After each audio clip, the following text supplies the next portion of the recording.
परमेश्वर के वचन में हम पढ़ते हैं, जहाँ पर एक जगह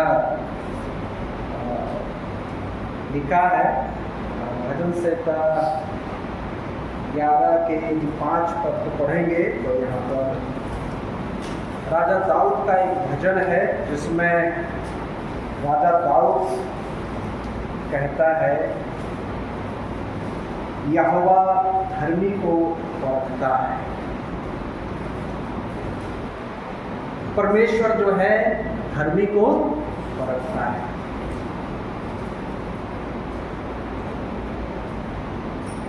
और परमेश्वर के वचन में कई जगह में हम देखते हैं, पर आज एक व्यक्ति के बारे में हम देखेंगे कि परमेश्वर ने उसको परखा,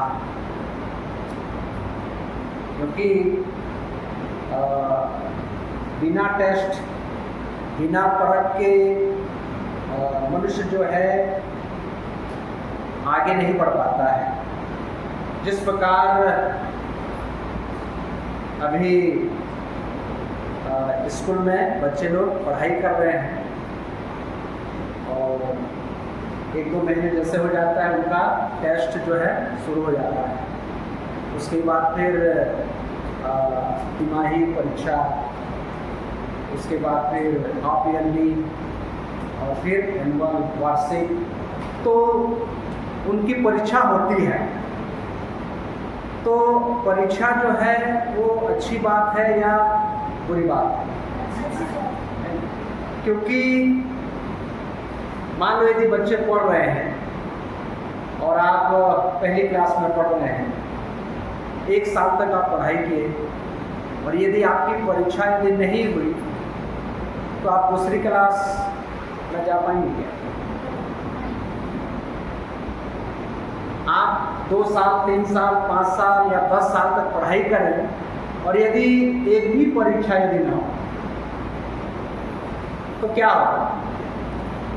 एक इंसान उन्नति कर सकता है? नहीं। तो परीक्षा अच्छी बात है या बुरी बात? इस संबंध में तो बहुत ही अच्छी बात है, क्योंकि बिना परीक्षा के हम आगे नहीं बढ़ सकते। परमेश्वर भी अपने वचन में जैसे हमने पढ़ा कि यहोवा धर्मी को परखता है, दुष्ट लोगों को नहीं परंतु धर्मी व्यक्ति को परखता है। तो आज हम देखेंगे एक व्यक्ति जो है, एक व्यक्ति को परमेश्वर ने परखा और वो एक नामी व्यक्ति था। हम लोग निकालेंगे उत्पत्ति। क्या आप थोड़ा बता सकते हैं कि वो कौन हो सकता है? कौन हो सकता है जिसको परमेश्वर ने परखा, टेस्ट किया? यीशु। और कोई? जोर से बोलिए। हाँ, ठीक है। तो हम लोग आज अब्राहम के बारे में देखेंगे और मेरे साथ आप लोग निकालेंगे उत्पत्ति 22 अध्याय। तो यहाँ पर हम अब्राहम के विषय में पढ़ते हैं और परमेश्वर के वचन में और एक जगह हम पढ़ते हैं,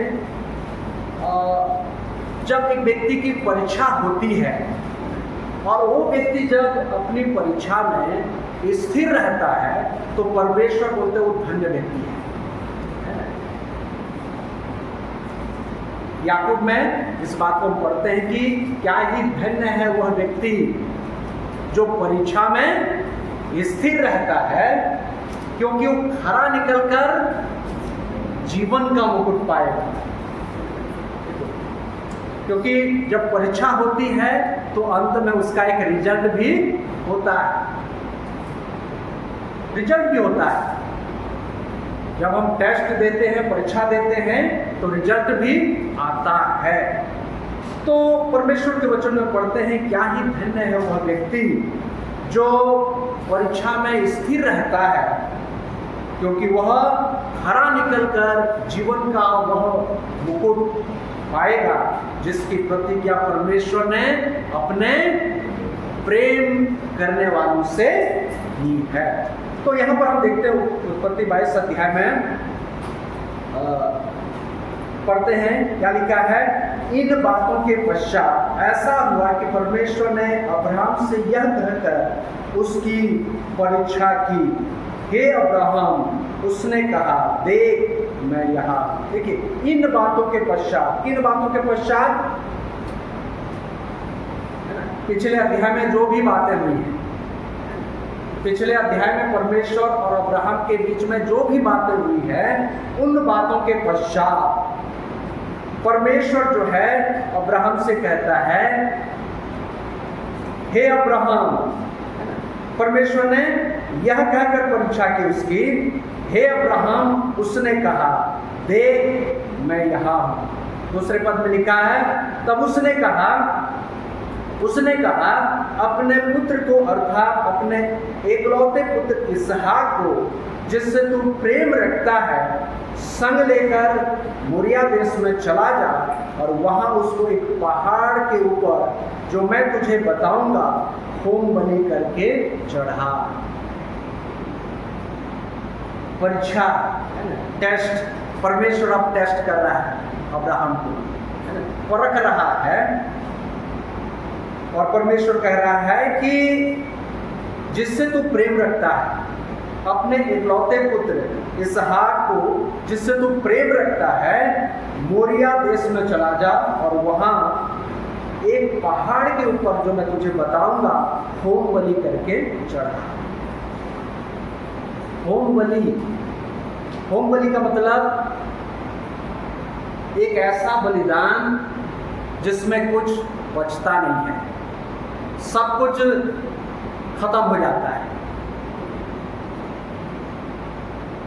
नई व्यवस्था में हम पढ़ते हैं कि परमेश्वर ने बलियों के बारे में बताया है। तो एक होम बलि जिसको चढ़ाना रहता था, वो व्यक्ति जो है एक निर्दोष पशु को लेकर जाता था और उसको पहले वो बलि करता था, और उसके बाद याजक आता था, मिलाप वाले तंबू के उस वेदी में उसको बलि किया जाता था। उस पशु को याजक आता था, उसके लहू को उस बलि के वेदी के चारों ओर छिड़कता था, और फिर उस पशु के उसकी खाल को निकाला जाता था, चमड़ा को, और उसके बाद उसको टुकड़ा टुकड़ा किया जाता था, और फिर उस वेदी में लकड़ी और आग से उसको, उस मांस को, उस पशु को रखा जाता था और आग जलाया जाता था, और इस प्रकार से वो होम बलि की जो पशु वहाँ पर बलि की जाती थी, और उससे जो खुशबू, सुगंध निकलता था, जिससे परमेश्वर प्रसन्न होता था। तो ये होम बलि की कथा थी, प्रक्रिया थी। यहाँ पर परमेश्वर जो है अब्राहम को कहते हैं कि तू अपने पुत्र जिससे तू प्रेम रखता था। परमेश्वर को मालूम है कि अब्राहम अपने इकलौते पुत्र इसहाक से प्रेम रखता था, क्योंकि ये उसके बुढ़ापे का एक इकलौता बेटा था। परमेश्वर ने उससे प्रतिज्ञा की थी, और जब 100 साल पूरा हुआ, परमेश्वर ने उसको एक बेटा दिया जिसका नाम उसने इसहाक रखा। और इसहाक अब जवान हो गया है, क्योंकि इस अध्याय को जब हम पढ़ेंगे तो हम पाएंगे कि इसहाक कोई छोटा बालक नहीं था, परंतु वो जवान हो चुका था, शादी के लायक हो चुका था। लगभग 30 साल तो मान के चलिए, क्योंकि अब्राहम की आयु भी बहुत 100 साल से भी ऊपर, लगभग 125-30 रहा होगा। और उस समय परमेश्वर जो है उससे परखते हैं। देखिए, काफी समय तक विश्वास के साथ अब्राहम जो है परमेश्वर के साथ चलता है, लेकिन एक ऐसा समय आता है कि परमेश्वर उसको परखते हैं। यहोवा धर्मी को परखता है। तो यहाँ पर परमेश्वर जब उस कहते हैं कि हे अब्राहम, तो देखिए अब्राहम क्या बोलता है, देख मैं यहाँ हूँ, देख मैं यहाँ हूँ। परमेश्वर ने एक बार अब्राहम को पुकारा। उत्पत्ति यदि 12 अध्याय को भी जब पढ़ते हैं तो वहां पर भी परमेश्वर ने उसको पुकारा था, तो वहां पर उसकी परीक्षा करने के लिए नहीं, परंतु उसको आशीष देने के लिए और कुछ छोड़ने के लिए भी वहां पर परमेश्वर कहता है। वहां पर भी परमेश्वर जो है उसको कहता है, यहोवा ने अब्राहम से कहा, अपने देश और अपने कुटुंबियों और अपने पिता के घर को छोड़कर उस देश में चला जा जो मैं तुझे दिखाऊंगा। मैं तुझसे बड़ी जाति बनाऊंगा, मैं तुझसे एक बड़ी जाति बनाऊंगा और तुझे आशीष दूंगा और तेरा नाम महान करूंगा और तू आशीष का मूल होगा। जो तुझे आशीर्वाद दें उन्हें मैं आशीष दूंगा और जो तुझे कोसे उसे मैं साथ दूंगा और भूमंडल के सारे कुल तेरे द्वारा आशीष पाएंगे। देखिए, यहोवा के इस वचन के अनुसार अब्राहम चला और लूत भी उसके संग चला। और जब अब्राहम हारान देश से निकला तब उस समय वहां 75 वर्ष का था। देखिए, अब्राहम एक ऐसा व्यक्ति था प्यारों, जिसके बारे में कहा गया है कि वो परमेश्वर को नहीं जानता था। परमेश्वर को नहीं जानता था। कौन है परमेश्वर, उसको नहीं मालूम था। एक ऐसा व्यक्ति जो धनी व्यक्ति था और बिजनेस करने वाला, व्यापार करने वाला व्यक्ति था। और यदि कहा जाए तो वो एक मूर्ति पूजक व्यक्ति। मैं जब इस बात को देखता हूँ कि परमेश्वर ने जब एक व्यक्ति को बुलाया तो वो कोई धर्मी व्यक्ति नहीं था, परमेश्वर को जानने वाला व्यक्ति नहीं था, परमेश्वर को मानने वाला व्यक्ति नहीं था, परमेश्वर पर विश्वास करने वाला भी व्यक्ति नहीं था। उसका बैकग्राउंड बहुत ही ज्यादा अलग था। एक ऐसे व्यक्ति को परमेश्वर चुनता है, बुलाता है ना। ये सोचने वाली बात। एक ऐसा व्यक्ति जो परमेश्वर से बिल्कुल अनजान, भेड़ बकरी चराने वाला व्यक्ति, व्यापार करने वाला व्यक्ति, मूर्तियों का व्यापार, आप सोच सकते हैं, मूर्तियों का धंधा करने वाला व्यक्ति। और ये कैसे हमको पता चलता है कि अब्राहम एक मूर्ति पूजक था बोल के? कहीं पर लिखा है? हाँ, यहोशू को निकालेंगे, बता देंगे कौन सा अध्याय? 24। हाँ, तो पढ़िए उस पद को, क्योंकि जब मैं बोल रहा हूँ वो ऐसे ही नहीं बोल रहा। 24:2 से। हाँ, पढ़िए। तब यहोशू ने उन सब लोगों से कहा, इस्राएल का परमेश्वर यहोवा इस प्रकार कहता है, प्राचीन काल में अब्राहम और नाहोर का पिता तेरह आदि तुम्हारे पुरखा परात महानद के उस पार रहते हुए दूसरे देवताओं की उपासना करते थे। हाँ, बस है ना। तो ये एक पक्का प्रमाण है जो परमेश्वर के वचन में हम पाते हैं अब्राहम के बारे में, कि दूसरे देवताओं की पूजा करने वाला मूर्ति पूजक व्यक्ति, और परमेश्वर जो है उस व्यक्ति को बुलाता है जिसका परमेश्वर के साथ कोई लेना देना नहीं, कोई संबंध नहीं। हमारा परमेश्वर कितना बड़ा परमेश्वर, चाहे आप उसे मानो या ना मानो, जानो या ना जानो, लेकिन वो बुलाता है, वो बुलाता है और वो कुछ देने के लिए बुलाता है। जब अब्राहम को परमेश्वर ने बुलाया तो तू यदि अपने देश को, अपने घर को, अपने कुटुंबियों को छोड़कर यदि जाएगा, मेरी बात मानेगा, तो मैं तुझे आशीष दूंगा और न तुझे परंतु तेरे द्वारा एक बड़ी जाति, तेरा नाम मैं महान करूंगा। कितनी बड़ी आशीष। और परमेश्वर बोलता है कि तेरे द्वारा भूमंडल के सारे लोग आशीष पाएंगे। हमारा परमेश्वर बुलाने वाला परमेश्वर, वो आशीष देने वाला परमेश्वर है। तो यहाँ पर भी परमेश्वर अब्राहम को बोलता है कि हे अब्राहम, एक बार उसने बुलाया वहां पर। यहाँ पर भी हम देखते हैं उसने एक बार कहा हे अब्राहम। अब्राहम क्या बोलता है? देख मैं यहाँ। यहां से हम क्या सीखते हैं? क्या परमेश्वर यदि एक बार बुलाता है तो उसकी बात मानने के लिए वो काफी है।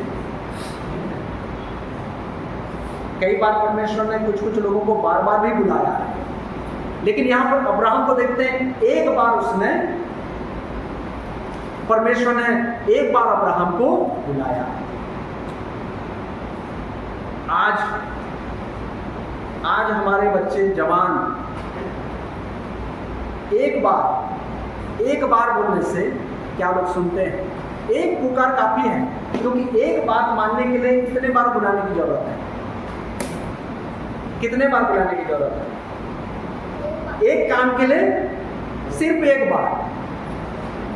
अब्राहम को देखिए, बुढ़ापे की अवस्था में परमेश्वर की आज्ञा को मानने के लिए परमेश्वर ने कहा, हे अब्राहम, उसने कहा, देख मैं यहां, क्या आज्ञा? उसका मतलब परमेश्वर ने कहा, हे अब्राहम, उसने कहा, क्या आज्ञा? आज्ञा मानने के लिए तैयार, रेडी है, वो तैयार है। क्या आज हम लोग परमेश्वर की आज्ञा मानने के लिए तैयार रहते हैं? क्या आज हम एक ऐसे समाज में रह रहे हैं जहां पर एक बात करने के लिए, एक काम करने के लिए 100 बार भी बोलो तो भी लोग नहीं करते हैं। लेकिन अब्राहम के जीवन से हमको सीखना है प्यारो कि परमेश्वर ने एक बार बोला और उसने एक बार में ही होती दिखाई। और इसलिए भजन संहिता 119 और उसके 60 पद में लिखा है कि मैंने तेरी आज्ञाओं को मानने में विलंब नहीं परंतु फुर्ती की है। परमेश्वर की आज्ञा, न सिर्फ परमेश्वर की आज्ञा, परंतु यदि हमारे माता पिता भी, हमारे बड़े लोग भी, यदि कोई हमको पुकारते हैं, बुलाते हैं, तो एक बार में बात मानना है, एक बार में। आगे जब हम पढ़ते हैं तो इसहाक के बारे में देखते हैं, और यहाँ पर लिखा है 3 पद में क्या लिखा है? अतः अब्राहम सवेरे तड़के उठा और अपने गधे पर काठी कसकर अपने 2 सेवक और अपने पुत्र इसहाक को संग लिया और होम बलि के लिए लकड़ी चीर ली। तब निकल कर उस स्थान की ओर चला जिसकी चर्चा परमेश्वर ने उससे की थी। अब देखिए तैयारी को हम यहाँ पर देख रहे हैं। पहले हम देखते हैं आज्ञाकारिता। अब्राहम बुढ़ापे की अवस्था में, बुजुर्ग अवस्था है, लेकिन परमेश्वर की आज्ञा का पालन करने के लिए कोई विलंब नहीं। परमेश्वर ने एक बार पुकारा, बोला कि हाँ प्रभु मैं करने के लिए तैयार हूं। उसके बाद यहाँ पर लिखा है अब्राहम सवेरे तड़के उठा। परमेश्वर ने संभवतः रात को परमेश्वर ने उससे बातें की, सुबह एकदम से सवेरे तड़के उठा, एकदम अर्ली मॉर्निंग सुबह। देखिए एक ऐसा व्यक्ति जो बुजुर्ग की अवस्था में है, लेकिन परमेश्वर की आज्ञा का पालन करने के लिए अपना सब कुछ त्याग कर सुबह उठता है। अब्राहम के जीवन से सीखना चाहिए। हम लोग आज कितने बजे उठते हैं? हमारे बच्चे, जवान, बड़े, हम लोग आज कितने बजे उठते हैं? अब्राहम को देखिए कितने बजे उठता है परमेश्वर की आज्ञा पालन करने के लिए? हाँ, सुबह। हमारी कलीसिया में एक बहन है, उसकी प्रार्थना आप सुने होंगे और मैं सुनता हूँ, मुझे बहुत अच्छा लगता है। उसकी प्रार्थना है, प्रार्थना हर दिन रहती है। एक प्रार्थना कि हम नींद से प्रीति न रखें। आप जो लोग सुबह उठते हैं, जुड़ते हैं, सुन सकते हैं, जान सकते हैं वो बहन कौन है। मैं हेमा बहन की बात कर रहा हूँ। हम नींद से प्रीति न रखें, परंतु हम उससे प्रेम करें। तो परमेश्वर हमारी मदद और सहायता करे। अब्राहम को हम देखते हैं एकदम सवेरे उठकर पूरी तैयारी, है ना, गधे में काठी कसकर और लकड़ी चीरता। देखिए कितना वो फुर्तीला व्यक्ति है। परमेश्वर की आज्ञा पालन करने के लिए, परमेश्वर की आराधना करने के लिए, परमेश्वर की सेवा करने के लिए, परमेश्वर की आज्ञा का पालन करने के लिए, वो सब कुछ जो परमेश्वर ने कहा था और जो उसके लिए जरूरी था, वो सब कुछ अब्राहम करता है पूरी तैयारी के साथ। और फिर क्या देखते हैं, इसहाक को भी उठाता है, इसहाक को भी उसने उठाया। तो इसहाक ये नहीं बोला कि अभी तो 5 बजा है, अभी तो 5 बजा है और थोड़ा सोने दो ना पापा बोल के ये नहीं बोला। वो भी उठा है, उसके सेवक वो लोग भी सुबह उठते हैं। यहां पर हम देखते हैं कोई प्रश्न नहीं, किसी से कोई प्रश्न नहीं, सब आज्ञा मानते हैं अब्राहम की। और उसके बाद फिर वो लोग आगे निकलते हैं और आगे निकलकर उस स्थान को जाते हैं जिसकी चर्चा परमेश्वर ने की थी। और लिखा है, देखिए यहाँ पर क्या लिखा है 4 पद में, तीसरे दिन अब्राहम ने आंखें उठाकर उस स्थान को दूर से देखा। 3 दिन की एक बहुत लंबी यात्रा, ये नहीं कि 5-10 मिनट में पहुंच जाए या 1 घंटे में पहुंच जाए, 3 दिन लग गया उसको उस जगह में जाने के लिए। 3 दिन तक। और उस समय कोई गाड़ी मोटर तो थी नहीं, क्या पैदल जाना है, गधे में बैठकर जाना है या घोड़ा में जाना है, इस प्रकार की यात्रा, या ऊंट में जाना है, धीरे धीरे चलना है। 3 दिन तक एक लंबी यात्रा करके उस स्थान को पहुंचते हैं। और उसके बाद वहां पर जब पहुंचते हैं तो 6 पद में लिखा है, फिर अब्राहम जो है 5 पद में लिखा है, और उसने अपने सेवकों से कहा, गधे के पास यहीं ठहरे रहो, यह लड़का और मैं वहां तक जाकर और दंडवत करके फिर तुम्हारे पास लौट आएंगे। परमेश्वर के वचन में हम अब्राहम के जीवन में पढ़ते हैं प्यारे, अब्राहम का जो जीवन था वो विश्वास का एक जीवन था। उसके कामों में हम विश्वास को देखते हैं, और जब जब वो विश्वास के साथ आगे बढ़ता गया, परमेश्वर ने उसे बहुत आशीष दी। और जब भी वो अपने मन के अनुसार चला, अपनी समझ का सहारा लिया, वहाँ पर समस्या, परेशानी उसके जीवन में हम देखते हैं।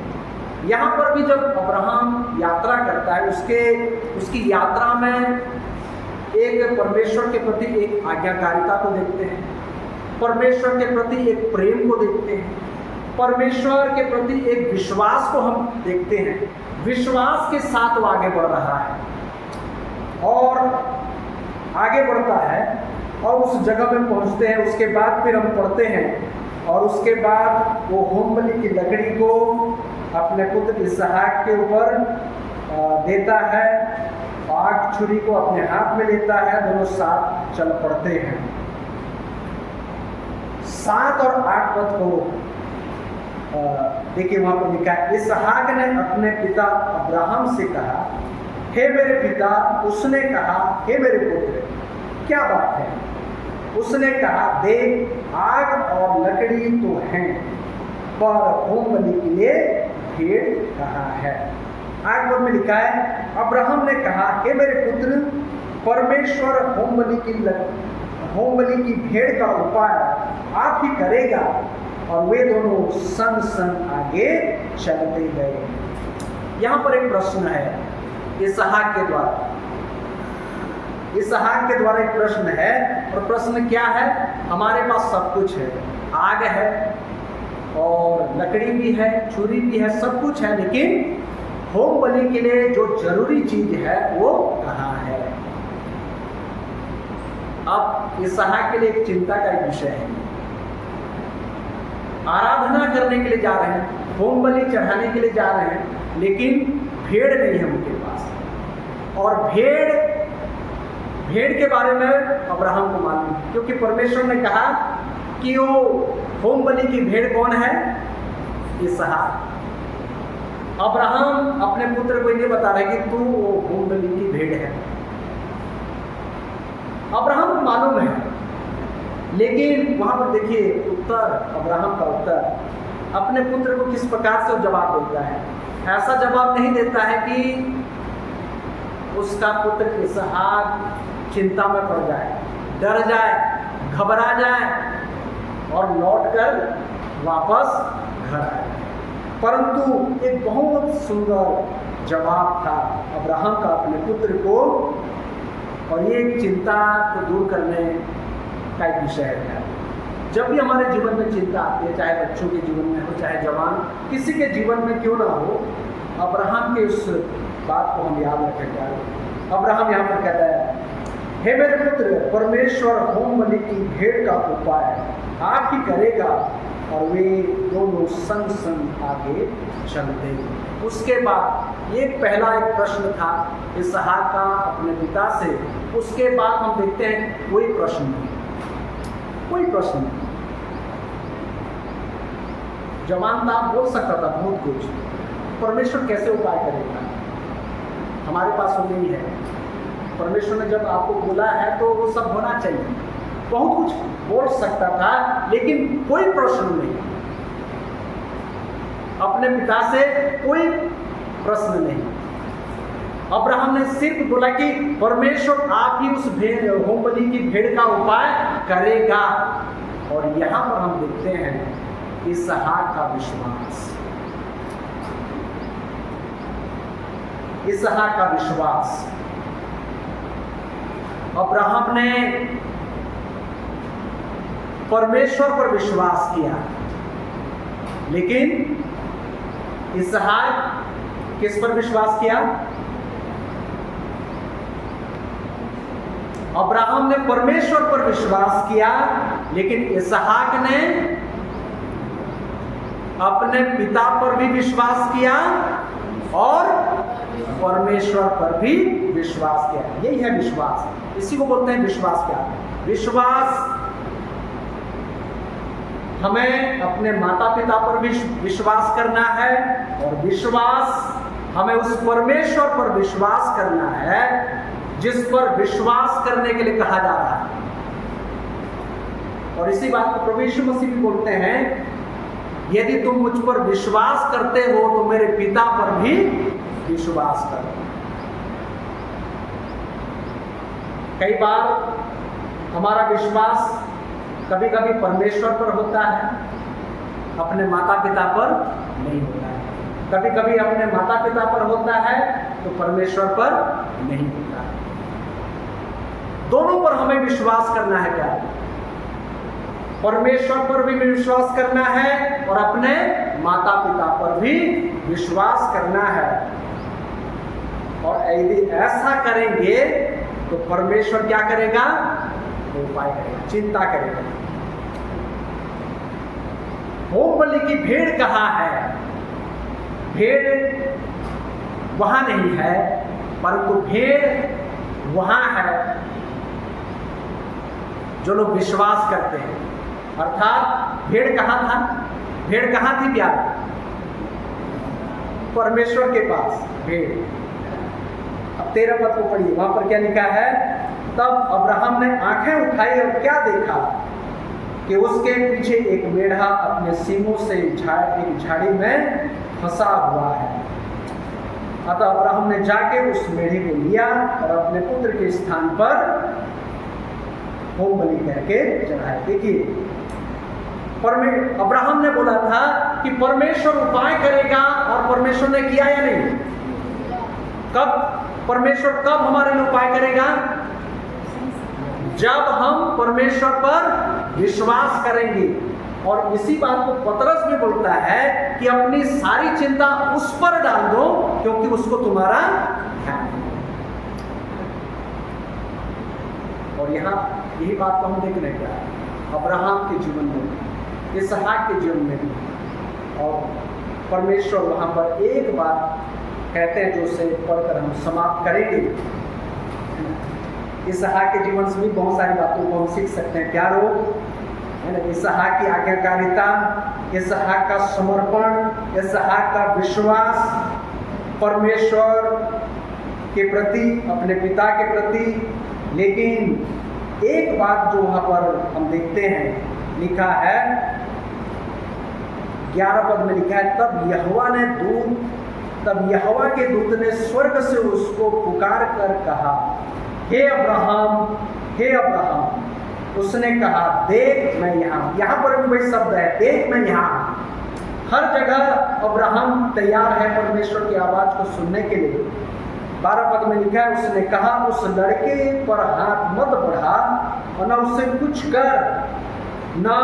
कुछ कर, क्योंकि तूने जो मुझसे अपने पुत्र वरन अपने इकलौते पुत्र को भी नहीं रख छोड़ा, इससे मैं अब जान गया कि तू परमेश्वर का भय मानता है। और ये शब्द और एक बार आया है 16 पद में, है ना, 15 पद में भी। फिर उस यहोवा का दूत दूसरी बार, है ना, स्वर्ग से अब्राहम को पुकार कर कहता है, यहोवा की यह वाणी है कि मैं अपनी ही यह शपथ खाता हूं कि तूने जो यह काम किया है कि अपने पुत्र वरन अपने इकलौते पुत्र को भी नहीं रख छोड़ा, इस कारण मैं तुझे आशीष निश्चय तुझे आशीष दूंगा और निश्चय तेरे वंश को आकाश के तारागण और समुद्र के तीर की बालू की किनकों के समान अनगिनत करूंगा और तेरा वंश अपने शत्रु के नगरों का अधिकारी होगा और पृथ्वी की सारी जातियां अपने को तेरे वंश के कारण धन्य मानेंगी, क्योंकि तूने मेरी बात मानी है। और 18 पद में, जैसा अब्राहम 19 पद में, जैसा अब्राहम ने कहा था अपने सेवकों से, वैसा ही वो लोग फिर वहां चले आते हैं। तो यहाँ पर हम देखते हैं प्यारो, परमेश्वर भी कहता है, यहोवा का दूत हमारे प्रभु यीशु मसीह भी यहाँ पर अब्राहम की तारीफ करते हुए कहते हैं कि तूने जो यह काम किया है कि अपने इकलौते पुत्र को भी रख नहीं छोड़ा, इससे मैं अब जान गया कि तू परमेश्वर का भय मानता है। हमारे लिए एक सवाल है, क्या हम परमेश्वर का भय मानते हैं? परमेश्वर का यदि भय मानते हैं तो ऐसा क्या करेंगे जिससे दिखेगा और परमेश्वर को भी लगेगा कि हाँ, मेरे बच्चे, मेरे लोग मेरा भय मानते हैं। अब्राहम ने उस एक ऐसा काम किया, अपने कामों के द्वारा, अपने कर्मों के द्वारा उसने बताया कि हाँ प्रभु, मैं आपसे प्रेम करता हूं। परमेश्वर का भय मानता है। तो प्रभु हमारी सहायता करे प्यारो।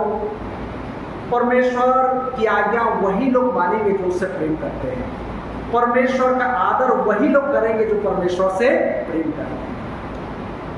अब्राहम ने परमेश्वर का आदर किया, परमेश्वर का भय माना, परमेश्वर से प्रेम किया।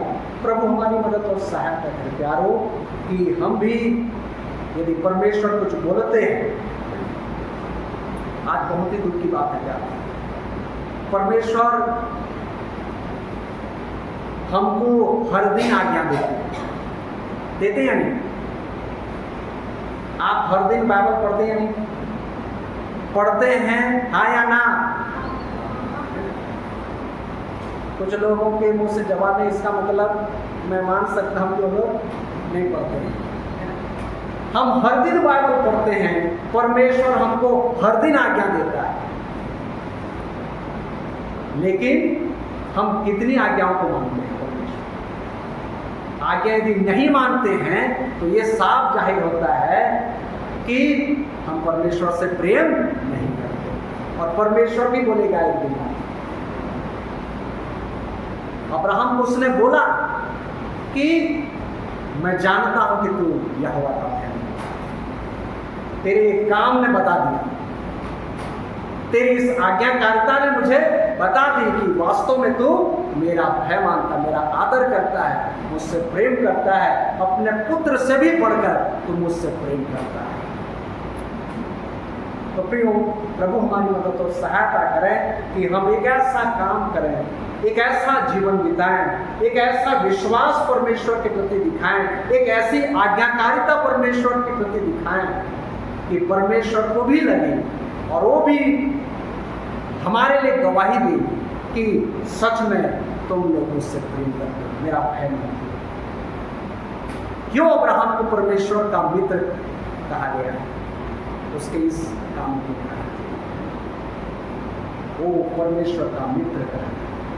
तो प्रभु हमारी मदद और सहायता करे कि परमेश्वर यदि कुछ बोलते हैं तो हम जरूर माने प्यारे, विलंब न करें, परंतु जैसा परमेश्वर के वचन में पढ़ते हैं, प्रभु भी इजरायलियों से बार बार बात करते हैं, लेकिन उनके बारे में परमेश्वर एक बात बोलता था हमेशा, और दुखी होता था परमेश्वर, ये तो कठोर मन के लोग हैं, भटकने वाले मन के लोग हैं, हठीले लोग हैं, बार बार बोलने के बावजूद भी ये बात नहीं मानते।